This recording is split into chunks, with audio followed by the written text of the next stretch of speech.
नमस्कार। Youth reach के learning programme में आप सभी का स्वागत है। बच्चों, आज हम आपको पंक्चुएशन मार्क्स के बारे में बताने जा रहे हैं। पंक्चुएशन मार्क्स यानी कि विराम चिन्हों का उचित प्रयोग। विराम चिन्हों का उचित प्रयोग बहुत ही जरूरी है आपके लिए सीखना, क्योंकि कई बार हम एक बात के कई मीनिंग निकालते हैं तो उसमें हम विराम चिन्हों का प्रयोग करते हैं। जैसे कभी कभी हमें लिखते लिखते रुकना पड़ता है, तो जब हम विराम चिन्हों का हम प्रयोग करते हैं, सबसे पहले विराम चिन्ह के अंदर हम लेंगे कैपिटल लेटर्स। कैपिटल लेटर्स जैसे A B C D E F etcetera. तो कैपिटल लेटर्स होते हैं बड़ी ए बी सी डी जो लिखते हैं, हम उनको कैपिटल लेटर्स बोलते हैं। इसका कैसे प्रयोग करते हैं देखिए। जैसे हमने कलम देखी, पहला अक्षर बड़ी एबीसीडी का होना चाहिए। Gita is a good girl, तो गीता का जी बड़ा होना चाहिए, तो ये कैपिटल लेटर्स होगा पहला अक्षर लिखते हैं हम। जैसे हम कोई भी सेंटेंस लिखते हैं तो उनका पहला लेटर्स कैपिटल लेटर्स होना चाहिए। अगला है साइन ऑफ इंटेरोगेशन। इंटेरोगेशन यानी कि क्वेश्चन मार्क्स। जब कोई किसी से प्रश्न करता है, प्रश्न पूछता है, तो वहां पर हम साइन ऑफ इंटेरोगेशन का प्रयोग करते हैं। जैसे has he stolen my purse. देखिए यहां पर क्वेश्चन किया है, हैज हेल्पिंग वर्ब को पहले लगाया गया है। Has, have, is, am, are या व्हाट, वेयर, इस तरह के कोई क्वेश्चन करता है। जैसे what is your name, in which class do you, how are you, how old are you, तो उनमें हम क्वेश्चन मार्क का प्रयोग करते हैं। Full stop. फुल स्टॉप यानी कि कोई भी हमने सेंटेंस लिखा, उसके बाद में हम रुकते हैं और रुकने के बाद बात कंप्लीट होगी। कंप्लीट होने के बाद हम ये मार्क्स लगाते हैं। ये हो गया हमारा फुल स्टॉप। जैसे Ganga is a holy river, complete हुआ सेंटेंस और वाक्य के अंत में हमने फुल स्टॉप लगा दिया। ठीक इसी प्रकार से एक्सक्लेमेशन, साइन ऑफ एक्सक्लेमेशन।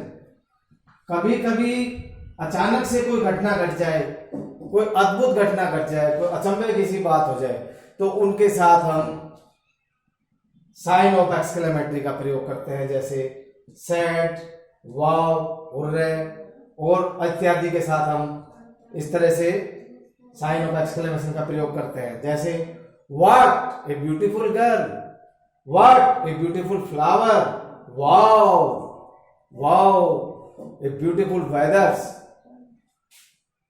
कोई दुखद घटना हो जाए, हाउ सैड इज डेड, तो वहां पर हम साइन ऑफ एक्सक्लेमेशन का प्रयोग करते हैं। ठीक इसी प्रकार मान लीजिए hurray, hurray we have won the match, तो यहां पर हम खुशी को जाहिर करने के लिए भी साइन ऑफ एक्सक्लेमेशन का प्रयोग करते हैं। Inverted comma. इन्वर्टेड कॉमा यानी कि इसके अंदर इस तरह से चिन्ह होता है, ऊपर से ऐसे नीचे गोल गोल सा, ऊपर से ऐसे नीचे गोल गोल सा, इसको हम इन्वर्टेड कॉमास कहते हैं। जब कोई आदमी अपनी बात को कहता है और उसके द्वारा कोई कहे हुए वचन है, तो उनको हम इन्वर्टेड कॉमा में बंद करते हैं। यानी किसी के द्वारा कही हुई बात को हम इन्वर्टेड कॉमा में बंद करते हैं। जैसे द फॉक्स सेड, लोमड़ी ने कहा, द ग्रेप्स आर श्योर, अंगूर खट्टे हैं। अब लोमड़ी ने क्या कहा कि अंगूर खट्टे हैं, तो सेड के बाद हम यहाँ पे कोमा लगाएंगे और द ग्रेप, इन्वर्टेड कोमा शुरू, the grapes are sure, full stop और इन्वर्टेड कोमा बंद। किसी के द्वारा कहे हुए कथन को हम इन्वर्टेड कोमा में बंद कर देते हैं। एक होता है बच्चों डैश। डैश होता है जैसे 20, 20, 50, 50, हिंदी में बार बार, उनके साथ हम डैश का प्रयोग करते हैं। जैसे ही इज प्लेइंग 20-20 मैच या ही इज प्लेइंग 50-50 मैच, वहां पर हम डैश का प्रयोग करते हैं। ठीक इसी प्रकार अपोस्ट्रोफी, अपोस्ट्रोफी में बच्चों ये इस तरह का चिन्ह होता है, ऊपर इसमें एस लग जाता है तो अपोस्ट्रोफी एस हो जाता है।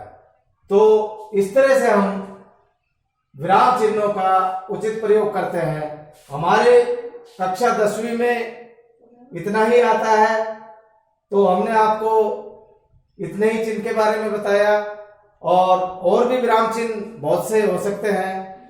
तो मुझे पूर्ण आशा है कि आपको साइन ऑफ पंक्चुएशन यानी पंक्चुएशन मार्क्स आपको अच्छे से समझ में आया होगा। और यदि आप इस बारे में कोई प्रश्न हमसे पूछना चाहते हैं तो आप पूछ सकते हैं, हम उनका उत्तर देंगे। धन्यवाद।